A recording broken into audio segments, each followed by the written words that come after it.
Rev up your engines!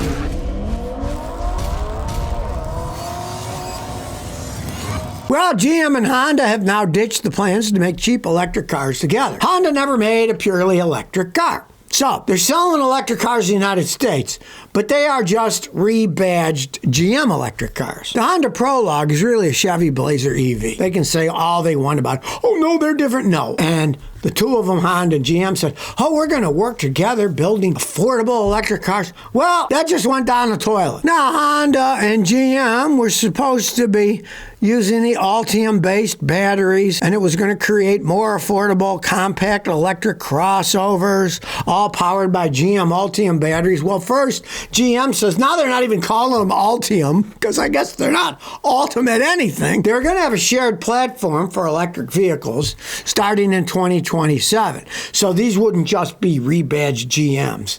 They would share the platform, but they're building them together. Some would be Honda, some would be GM cars. So Honda says, and I quote, after conducting some research and analysis, both parties have agreed to end development. Probably a good thing, for Honda at least. I didn't think I want to cozy up with anything GM's planning these days. They need to get rid of old Mary and find themselves a better CEO that knows more about cars and doesn't just play the political game of, oh, we're green, we're making electric cars, people are going to buy. People aren't buying them, Mary. Face the facts. You need to do a 180, right? You had enough problems building gasoline cars at work, right? Stick to that. Stick to things that at least people want to buy. Well, if you saw the Honda CEO talking about their merger with Nissan, man, did that guy struggle. Honda CEO even said it was difficult to pinpoint what makes Nissan a strong business partner. Nissan's been a screwed up company even before Carlos Ghosn and that crazy stuff where he hid in a box and took a plane to Lebanon or wherever he was going because they were going to put him in jail in Japan. Now, some of it might be Honda is selling electric cars in the United States, but they're not Hondas. They're just rebadged Chevy EVs. And they said last year, oh yeah, we're going to be working on electric vehicles with GM, blah, blah, blah. General Motors and Honda Motors no longer are working together to develop affordable electric vehicles. That scrapped their plan a year ago and said, oh, we're going to work together. Well, now they're not working together. So I guess Honda felt out in the cold and they want to partner up with somebody. And for some bizarre reason, they picked Nissan. Right? If they did merge with Nissan, they'd be the third largest car manufacturer in the world. And a lot of stuff, volume speaks wonders. I mean, look at Stellantis. It's a horrible company. But, for example, Stellantis, hey, they're a pretty big car company, even though they make crappy cars. And yeah, they screw up a lot, but they are big. And there's an advantage to being big. But I find it hilarious that the CEO of Honda had a hard time explaining, why are you guys merging with this horrible company Nissan? Now, analysts, car analysts, of course, they think that Honda's ideal partner would be a more healthy and financially stable company, which to me makes sense.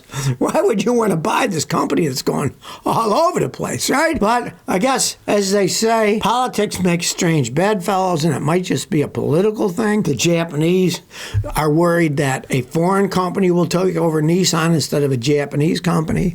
Who knows? Maybe the Japanese government's giving them some money under the table. That stuff happens all the time in Japan. So, and I look at Peugeot and Renault. They've been backed by the French government for decades, trying to keep their car business afloat. They don't make the greatest vehicles, but the government keeps throwing money into making cars, just like the United States do a bunch of money into Chrysler and GM. They don't make very good cars. And strangely enough, now Chrysler's owned by Stellantis, which makes it even more bizarre. So, in the car world, bizarre things happen all the time. Makes you kind of scratch your head. Why would Honda want to team in? But they seem to have somewhat reasons, even though they can't explain it themselves. Well, I've warned you about those Ford 10-speed automatic transmissions. Well, I'm just not whistling Dixie here. Here's an email from Kelly Allred that says, Scotty, my 2020 Ford Expedition Max 10-speed transmission went out with only 59,000 miles. I couldn't believe it. Luckily, most of it was covered by a warranty, but my confidence with it is squashed. And wonder what else will happen now that it's out of warranty. What do you think? Yeah, sad but true, They fixed it under warranty. Well, it broke at 59,000 miles. So let's look at it logically. It broke already at 59,000 miles. They have fixed it, right? Well, generally, if you have something that breaks and somebody fixes it, it won't even last as long as the first, which is 59,000 miles. So my advice is, if you can sell that, find some fool who will give you good money for a 60,000 mile expedition.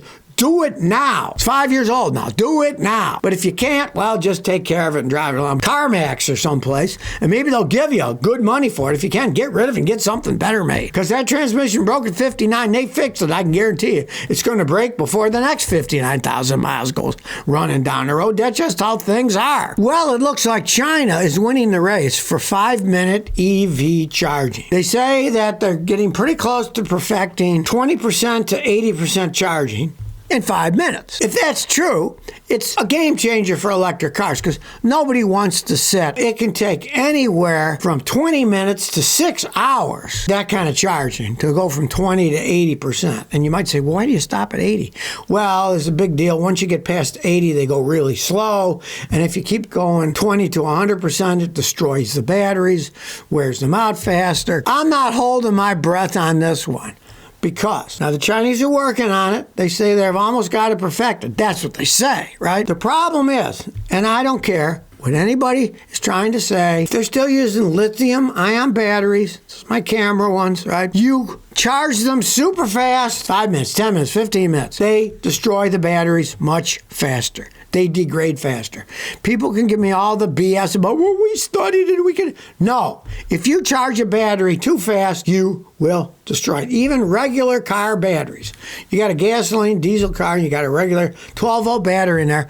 If you charge it too fast, it will lower the lifespan of the battery. You're better to do a trickle charge of like 2 amps overnight than you are to hook it up, put it at 20 amps. Most batteries are set up to charge slower if you want the longest life. Now, of course, they're all in a hurry to make it the fastest as possible, so they have a bigger potential for electric cars. Well, you're not going to be sitting there for 45 minutes or an hour. You only got to be there 5 minutes. But from my experience, these things don't last if you charge them fast. It gets hot. Charge your cell phone too fast. You'll feel it getting hot. When you either put power into a battery fast or remove it fast when it's running on a full load, the battery is going to get hot, and guess what? It's going to wear out faster. So, personally, I'm not holding my breath that there's going to be a bunch of cars you can recharge for 5 minutes and have the batteries last a long time. Sure, you could charge any battery up really fast, but then you're going to find after so many recharges, it's going to start going, then you'll recharge it, and instead of lasting 200 miles, now it only lasts 80 miles because it just discharges too fast, doesn't hold the charge. There's a lot of stuff in batteries that they keep talking about new technology, but they're still batteries turning chemical energy into electrical energy, and heat is almost always a byproduct. Well, you know you're going to get ripped off at the dealer. Well, a Cybertruck owner decided he wasn't going to spend $3,000 to fix a Cybertruck. He took it in, had a dent, and they said it's going to be $3,000 to fix it. Well, he fixed it for $25 himself. Tesla's fix, this is hilarious, was to, quote, remove and replace the door skin, then blend it with the surrounding panels. Yeah, if you replace a door and paint it, you have to blend it with the rest of the paint on the car. Cybertrucks are not painted. They're stainless steel. Why would you have to blend it? I guess it's just a deal that these people are stupid. They're used to people saying blend it, so we'll charge them for something. It kind of reminds me of years ago, a guy at a Chevy dealer. He had a diesel Chevy, those real crappy 350 diesels. They were horrible engines, right? And he took it in, and when he got his bill, they charged him for tuning up his diesel engine, and they charged him for 8 spark plugs. Well, of course, diesel engines don't have spark plugs. He did get his money back when I pointed it out to him, and he went back and screamed at the dealership, right? But in this case, they're saying they're charging him to blend a stainless steel door. It's not painted, right? Well, regardless, he went to Harbor Freight, and he bought a $6.29 suction cup that you can suck dents out, and a $19.99 heat gun to heat it up. Heat up the metal, put the suction cup, and he popped it out.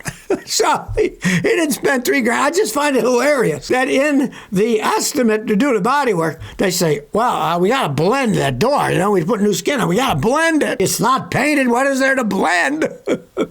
But at least the guy figured out how to fix dents himself. I do have to say, that's one advantage, something like stainless steel like that you could. You don't have to worry about the paint, so you could pop it up, heat it up. Well, steel has somewhat of a memory, so if it's dented and you heat it up and put the suction on it, it'll pop back to its old memory and stay there. So, hey, kudos to him.